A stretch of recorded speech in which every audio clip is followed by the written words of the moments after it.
पारादीप महाविद्यालय एनसीसी तरफ शहीद दिवस पालित। पारादीप महाविद्यालय एनसीसी तरफ आज सकाळे महाविद्यालय परिसर में शहीद दिवस पालन करा।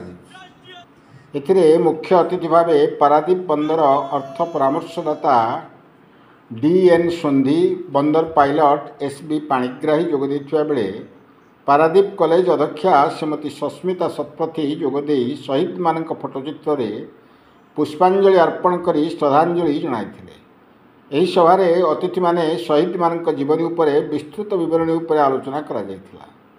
पारादीप पुरुषोत्तम शतपथी का रिपोर्ट, कांतिधारा प्लस। मो डॉक्टर सस्मिता शतपथी, पारादीप महाविद्यालय अध्यक्षा। आज ये जो पवित्र शहीद दिवस रे आमर छात्र छात्री माने शहीद दिवस पालन करछंती। जो महात्मा मानक पई आज आमर देश स्वाधीन से टिके मन पकड़ापी ये प्रचेषा शहीद भगत सिंह, राजगुरु और सुखदेव जो माने प्रथम युद्ध करथिले देश मातृकार स्वाधीनता पाई से माने को बहुत निर्मम भाव में ब्रिटिशर माने फांसी देइथिले। आउ तथापि से माने ब्रिटिश सरकार आगे मुंड नुई नथिले। आज दिन रे आमर समस्त को आम आग्रह करूँ समस्ते से उत्साह को मन पकातु। छोट छोट कथापाई निजक तली तलांत नक देशर स्वाधीनता पाई देशर गर्व पाई शत्रु शक्ति आगे मुंड न नुआई जमती देशर ध्वजा को ऊपर को नेबे समस्ते आज से संकल्प ग्रहण कर। धन्यवाद। मैं DN Sondhi, financial adviser of the Paradip port authority. आज 23 मार्च को हम यहाँ पारादीप कॉलेज में इकट्ठे हुए हैं और हमारे 3 शहीदों को, जिन्होंने हंसते हंसते अपने प्राणों की आहुति देश की आज़ादी के लिए दे दी, जो श्री भगत सिंह, राजगुरु और सुखदेव थे, उन्होंने अपने देश के लिए अपने प्राणों की आहुति दी। इसकी उनको श्रद्धांजलि देने के लिए आज ये दिवस भी मनाया जाता है और हम लोग सब NCC cadet, alumni cadet, college का स्टाफ, ऑल मीडिया पर्सन्स सभी लोग इकट्ठे हुए हैं। जैसा कि कहा है, शहीदों की चिताओं पर लगेंगे हर बरस मेले, वतन पे मरने वालों का यही बाकी निशान होगा। कि उन्होंने अपने देश के लिए हंसते हंसते अपने प्राणों की आहुति दे दी। नहीं तो उनको भी क्या इच्छा थी, वो भी सुख भोग सकते थे, लेकिन उन्होंने अपने यंग एज में प्राणों की आहुति देकर आज जो हम आज़ादी की खुली हवा में सांस ले रहे हैं, वो उनके त्याग का ही परिणाम है।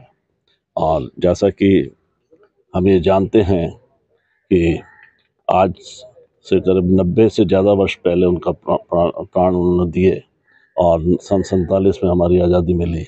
उनके इस त्याग में हमें दुख भी होता है, गर्व भी होता है और गुस्सा भी आता है। दुख इस बात का होता है कि हमने देश के 3 जवानों को खोया। गर्व इसलिए होता है कि उन्होंने देश की आज़ादी के लिए अपने प्राणों की आहुति दी और हंसते हंसते फांसी के फंदे को गले में लगाया। और गुस्सा इसलिए होता है कि पता नहीं क्या कारण रहे होंगे कि हम ब्रिटिशर्स के दबाव में और उनकी प्रताड़ना को सहते रहे। लेकिन एक समय जब आया जब हमने आज़ादी की सांस ली और इन्हीं के प्रयासों से हम आज सांस ले रहे हैं। इसलिए मैं सभी को शुभकामना और उनको श्रद्धांजलि अर्पित करता हूँ। धन्यवाद। S B Panigrahi, senior pilot, Paradip port. जय हिंद। 94 शहीद दिवस Paradip college NCC wing attach to naval आमको आमंत्रण करथिला कार्यक्रम में जोग देवाई। आम 94 वर्ष धरिकी जो दुख को प्रत्येक वर्ष प्रकाश करुछु, श्रद्धांजलि दौचु भगत सिंह को, राजगुरु को, सुखदेव को, जी कि लाहौर जेल रे से चुपचाप फांसी दिखाई। बेले बेले ये 94 वर्ष धरिकी आमको जो दुख कष्ट आग को प्रेरणा दौची जे आम पराधीन भारत रु स्वाधीन भारत रे रहीकि यही शहीद दिवस को पालन करूँ मन रखुचु। आगामी पीढ़ी को आम एक ट्रांसफर भी करूँ ए मेसेज को से मन रखिए, जहाद्वारा आउ भविष्य से मैंने जमी उत्पीड़न शिकार न हे निजी को सजाग करके रखिए। से आज कार्यक्रम थिला, आम श्रद्धांजलि देलु।